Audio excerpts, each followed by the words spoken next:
evening, everyone. My name is Heather Coring, and I am an attorney with Eastland, Solstead, Cade, and Hutchinson. We're located in Savage, Minnesota.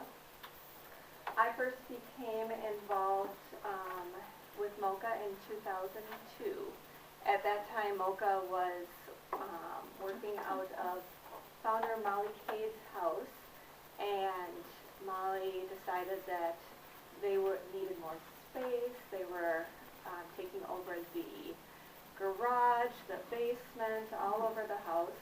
And as her husband, Joe Cade, who's one of the other attorneys in our office, Joe tells the story a little different. He says, Molly was taking over the house, I had to kick her out.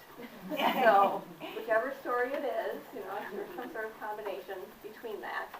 But anyway, they outgrew Molly's house, and then they came to have take over one of the offices in our office. So that's how I first became familiar with MOCA. And from there, I participated in the run walks that they do in the fall, and given other presentations like this. So tonight I'm here to talk to you all about essential legal documents. And when I talk about essential legal documents, what I mean are healthcare directives, financial power of attorney documents, and wills. So if you have any questions during this, feel free to raise your hand, let me know. Otherwise, as Becky said, I will be here after, and so you can all come up and ask whatever questions you have. So with that, let's get started with healthcare directives. So first of all, what is a healthcare directive? Well, a healthcare directive is a document that allows you to appoint first a healthcare agent to act on your behalf in the event that you're unable to communicate what your wishes are. Second, it also allows you to set forth what your wishes are. If you can't communicate what they are, you want to have something written down and put in place so that someone else can interpret and know what your wishes may be.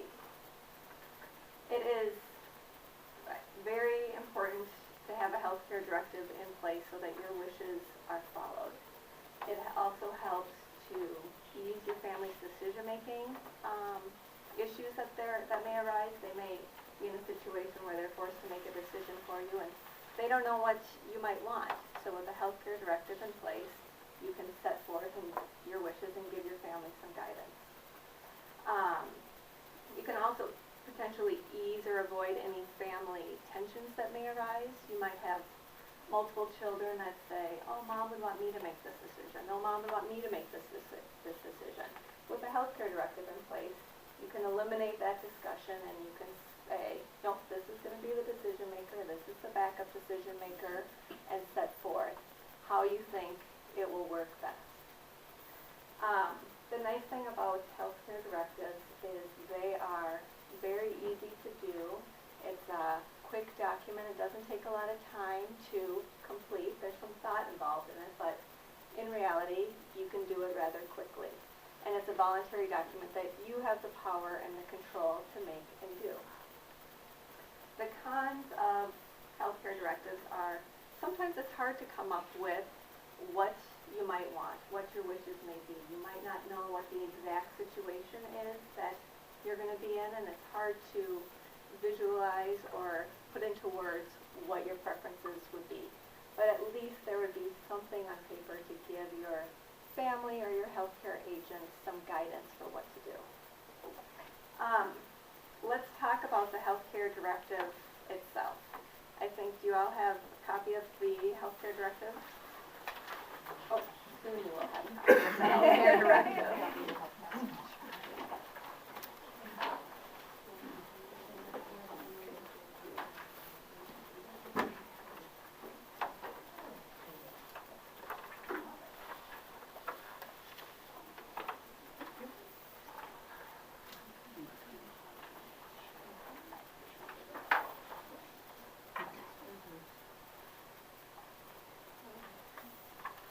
Okay, so this is a copy of a sample healthcare directive, and we at our office believe that these are just extremely important documents for anyone to have in place.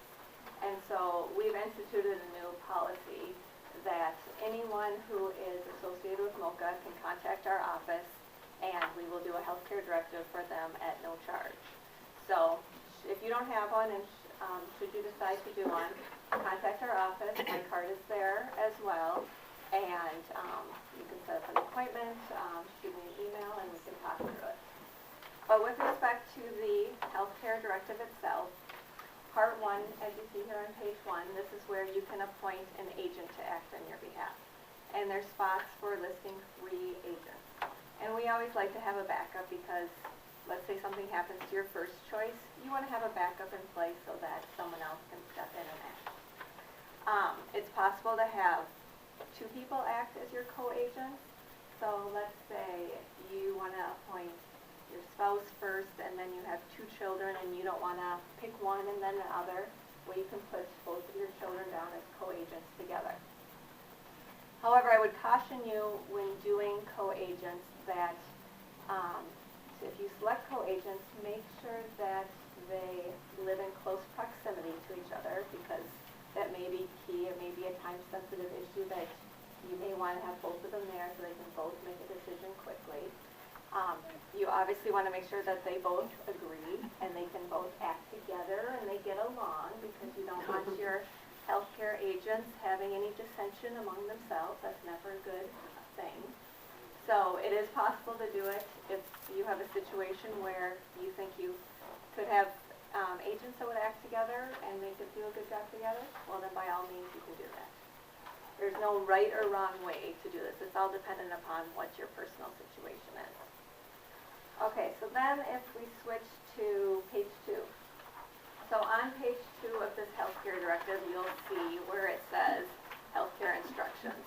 So this is where you can set forth what your guidance is for your agent.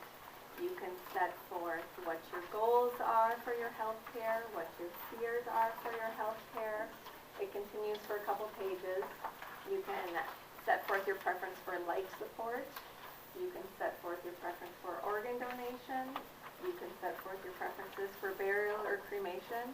It covers a whole wide range of options and things for you to put down to give your healthcare agent some guidance. And when you're reading through these, if you read a phrase and nothing really resonates or you don't come up with something that, oh, I really want to make sure that I communicate this, it's okay to leave it blank too. So you just fill it out however it is that it best meets your needs, your desires, your preferences. So, and then the important thing about the healthcare directive is it needs to be signed and it needs to be notarized or else witnessed by 2 individuals who are not your healthcare agents.